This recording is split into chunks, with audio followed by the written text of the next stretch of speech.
अब हम देखने वाले हैं सेकेंड यूनिट, जिसके अंदर दो सब चैप्टर्स है, प्रपोजिशनल लॉजिक और प्रेडिकेट लॉजिक, जिसका वेटेज है 13%। इसमें से मोस्टली 7 मार्क्स के क्वेश्चन आते हैं। अब हम स्टार्ट करते हैं पहला चैप्टर जो है प्रपोजिशनल लॉजिक। तो इसमें लॉजिक क्या है, ये जो लॉजिक लिखा है, लॉजिक का मीनिंग क्या है? Logic is nothing but a set of rules. Logic और कुछ नहीं है, एक रूल्स का सेट है।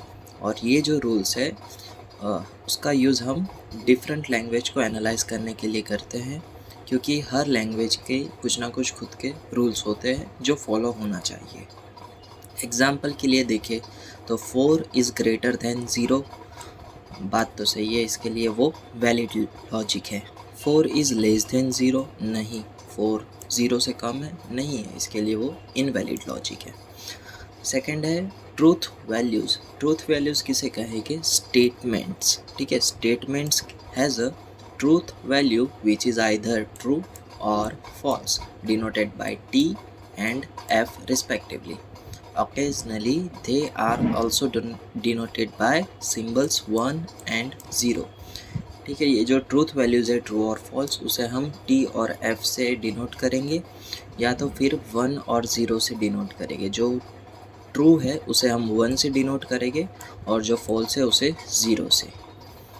स्टेटमेंट्स, प्रपोजिशंस, प्रपोजिशन ये जो था ना, प्रपोजिशन किसे कहते हैं? स्टेटमेंट यानी भी प्रपोजिशन ही होता है। ऑल डिक्लेरेटिव सेंटेंसेस, ठीक है। All declarative sentences which can be either true और फॉल्स आर कॉल्ड स्टेटमेंट्स और प्रपोजिशन। डिक्लेरेटिव सेंटेंस होते हैं ना, जिनकी वैल्यू या तो ट्रू होनी चाहिए या तो फॉल्स, उसे कहेंगे हम स्टेटमेंट्स या फिर प्रपोजिशंस। उनके लिए सिर्फ एक ही वैल्यू होती है, असाइन करनी होती है, ट्रू या फिर फॉल्स। एग्जाम्पल देखते हैं, the statue of unity is located in Gujarat, ठीक है। ये सेंटेंस है वो डिक्लेरेटिव सेंटेंस है। क्यों? क्योंकि इसके अंदर हम दो चीज़ कह सकते हैं, या तो ये ट्रू है या फिर ये फॉल्स है। तो इसके लिए ये क्या है? Is the declarative sentence, hence a statement with truth value is true. ये सेंटेंस है वो ट्रू है क्योंकि the statue of unity is in the Gujarat. Okay, तो ऐसा कोई भी सेंटेंस दे सकते हैं, जैसे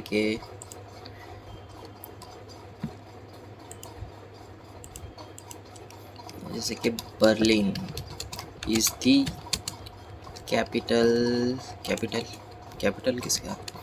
कैपिटल ऑफ जर्मनी, ठीक है। जर्मनी का अगर वो कैपिटल है, ओके, जर्मनी।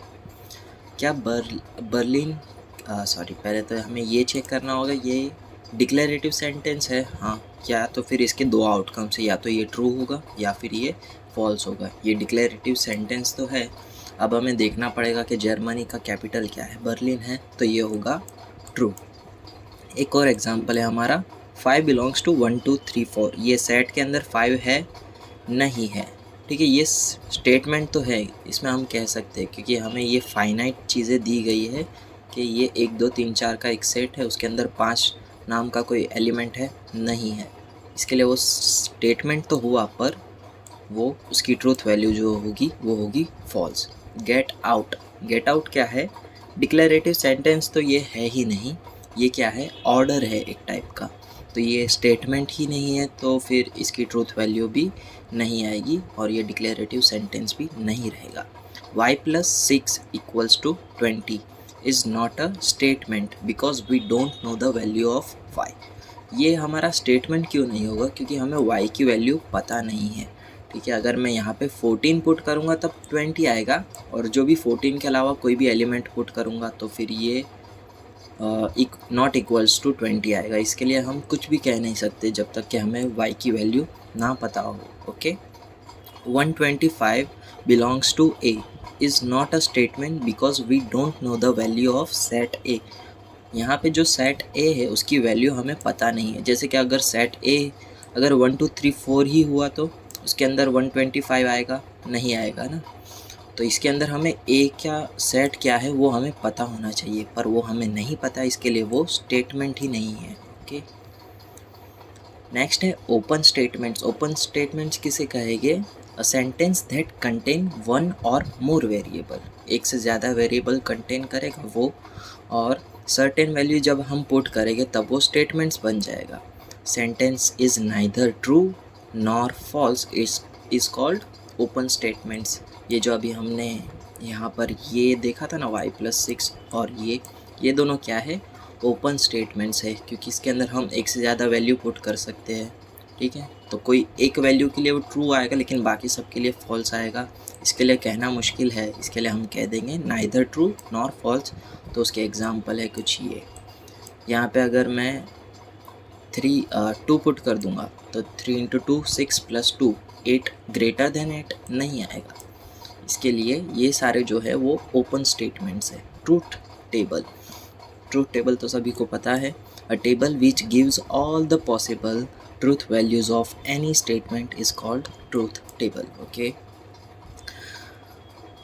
अब है हमारा determine whether the below sentences are statements और नॉट। चेक करना है हमें स्टेटमेंट्स है या नहीं। Pune is a capital of India, नहीं, यानी ये डिक्लेरेटिव सेंटेंस तो है पर इसकी वैल्यू क्या है, फॉल्स है।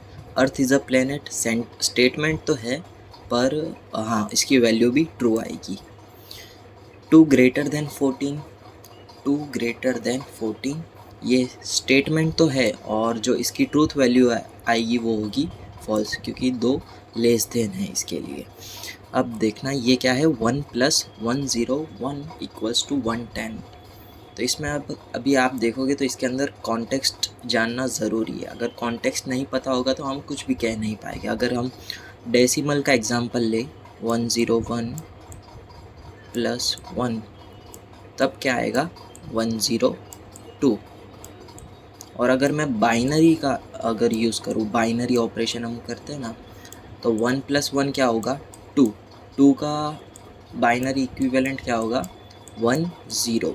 तो यहाँ पे मैं 0 रखूँगा, यहाँ पर 1 और ये 1 ठीक है। यहाँ पे हमारा आंसर 110 आ रहा है, ठीक है, पर डेसिमल के अंदर 102 आ रहा है। तो इसके अंदर क्या है, truth value depends on the context.